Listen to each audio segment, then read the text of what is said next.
আজকের ভিডিওতে আমরা ষষ্ঠ শ্রেণীর প্রথম পর্যায়ক্রমিক মূল্যায়নের গণিতে 3 নম্বর স্কুলের প্রশ্ন উত্তরগুলো আলোচনা করব। একের আয় 6 দশাংশ হবে 0.6। 0.6 এটা একটা দশমিক ভগ্নাংশ। তো এটাকে যদি সামান্য ভগ্নাংশে লেখো তাহলে লিখবে 6-এর 10, মানে 10 ভাগের 6 ভাগ অর্থাৎ 6 দশাংশ। 2-এ দিয়েছে 9 রোমান সংখ্যা ix। 3-এ বলেছে 1.283 ভগ্নাংশটিতে 8-এর স্থানীয় মান 8-এর 100 বা 8%। 4 2 অঙ্কে বৃহত্তম যৌগিক সংখ্যাকে রোমান সংখ্যায় লেখো। সেটা যৌগিক সংখ্যা হচ্ছে 99, তো রোমান সংখ্যায় লিখলে হবে ix। 5-এ দিয়েছে 2 অঙ্ক বিশিষ্ট কোনো সংখ্যা থেকে তাদের অঙ্ক সমষ্টি বাদ দিলে বিয়োগফল কোন সংখ্যা দ্বারা বিভাজ্য হবে। তো ধরো বলেছে 2 অঙ্ক বিশিষ্ট কোনো সংখ্যা,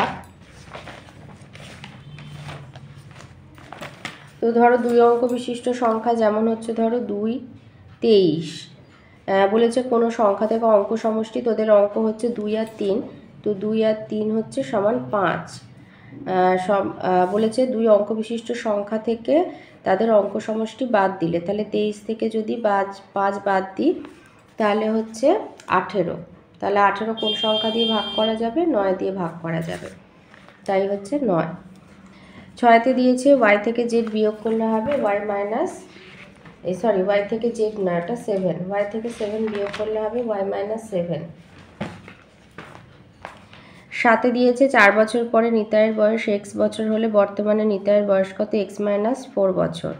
8-এ দিয়েছে এক সমকোণের মান 90 ডিগ্রি। 9 একটি সরলকোণ আর একটি সমকোণের মধ্যে সম্পর্ক এক সরলকোণ সমান 2 গুণ এক সমকোণ। 10-এ দিয়েছে একটি বৃত্তের ব্যাসার্ধের দৈর্ঘ্য 2 সেমি হলে ব্যাসের দৈর্ঘ্য হবে 4 সেমি। 2-এর আয়তে দিয়েছে 3 ও 5-এর গসাগু আর লসাগু কত? 3 ও 5 যেহেতু পরস্পর মৌলিক, এদের গসাগু 1, লসাগু 3 গুণ 5 15। 2-এ দিয়েছে সবচেয়ে ছোট সংখ্যা নির্ণয় করে যা 18, 24, 32 দিয়ে বিভাজ্য। তো যেহেতু সবচেয়ে ছোট সংখ্যা বলেছে তাই লসাগু বের করবে। তো 18, 24, 32-এর লসাগু প্রথমে 2 দিয়ে দিলে 2 9 18, 2 12 24, 2 16 32, তারপরে 3 দিয়ে 3 3 9, 3 4 12, 16কে নামিয়ে দিলে এবারে 2 দিয়ে দেবে, 3 নেমে যাবে, 2 দুগুণে 4, 8 দুগুণে 16, আবার 2 দিয়ে গেলে 3 নামলে 2 1 2, 4 দুগুণে 8, তো গুণ করে হচ্ছে 288। 2 দুগুণে 4, 4 দুগুণে 8, 4 8 32, 32 আর 9 গুণ করলে 288। 3-এতে দিয়েছে অধক্রমে সাজাও, মানে বড় থেকে ছোট সাজাতে বলেছে। তো ভগ্নাংশগুলোকে একই হর বিশিষ্ট করে নেবে। তো এদের লসাগু হয়েছে 2000, তো একই হর বিশিষ্ট করে নিয়েছি। করে নিয়ে এবার এইভাবে লেস দ্যান গ্রেটার দ্যান চিহ্ন দিয়ে সাজিয়ে নিলে তাহলে মানের অধক্রমে সাজিয়ে পাই। প্রথমে হবে 4.990 সবার বড়, তারপরে আসবে 2 পূর্ণ 3-এর 4, তারপরে 0.088, তারপরে 5-এর 8। 4-তে দিয়েছে একটি দেয়াল ঘড়িতে 4টে বাজতে 2 সেকেন্ড সময় নেয়, 10টা বাজতে কত সময় নেবে? তাহলে 4টে বাজতে 2 সেকেন্ড সময় নেয়, 1টা বাজতে সময় নেবে 2/4, আর 10টা বাজতে সময় নেবে 2 গুণ 10/4, তো কাটাকুটি করলে 5 সেকেন্ড।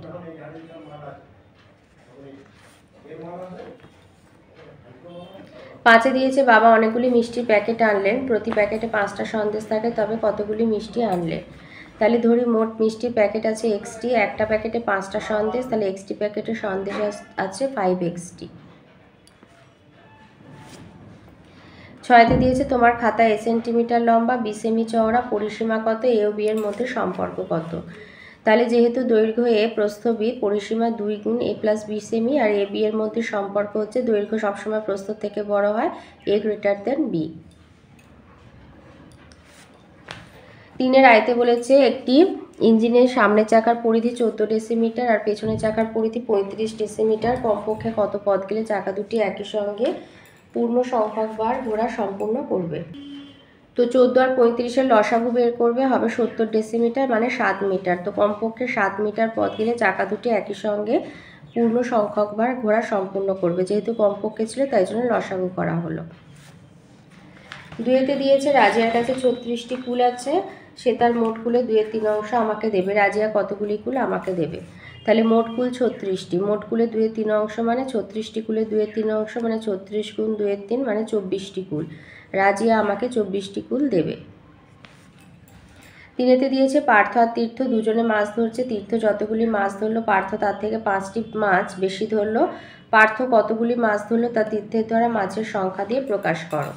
তো ধরি তীর্থ মাছ ধরেছে এক্সটি, পার্থ তার থেকে 5টা মাছ বেশি ধরেছে, অতএব পার্থ মাছ ধরেছে x+5টি। 4-এ দিয়েছে সরল করতে বলেছে। তো এখানে একটা রেখা বন্ধনী আছে, এই কাজটা আগে করবে, করলে দ্বিতীয় বন্ধনীতে চলে এলে বাকিগুলো এটা এখানে করে নিতে পারো। 24/6 মানে 4 বিয়োগ করে 2, তাহলে 8 গুণ 12, যেহেতু বন্ধনী আর সংখ্যার মাঝে চিহ্ন নেই তাই গুণ 8 গুণ 12 ভাজিতক 4 গুণ 2 যোগ 4। তো ভাগের কাজটা আগে করে নেবে। 3 গুণ করলে 48, 48 আর 4 যোগ করলে 52। 5-এ দিয়েছে দুটি সংখ্যার গসাগু এবং লসাগু যথাক্রমে 8 আর 280। একটি সংখ্যা 56 হলে দুটি সংখ্যা দুটির অন্তর কত?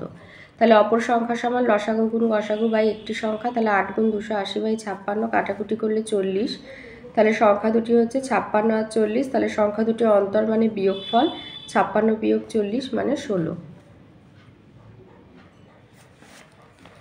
6-তে দিয়েছে সুদাম তার টাকা 2-এর 5 অংশ সুবলকে, 3-এর 10 অংশ শ্রীদামকে দেওয়ার পরে তার কাছে 180 টাকা রইল। প্রথমে সুদামের কাছে কত টাকা ছিল? তাহলে লিখবে সুবল আর শ্রীদামকে মোট দিয়েছে 2-এর 5 যোগ 3-এর 10, তো 5 আর 10-এর লসাগু 10, তো যোগ করলে হবে 7-এর 10 অংশ। এবারে লিখবে ধরি পুরো টাকা সমান 1 অংশ, তাহলে বাকি টাকা 1 বিয়োগ 7-এর 10, 10 বিয়োগ 7/10 মানে 3-এর 10 অংশ। তাহলে প্রথমে সুদামের কাছে টাকা ছিল 180 ভাজিতক 3-এর 10 মানে 180 গুণ 10-এর 3, তো কাটাকুটি করলে 600 টাকা।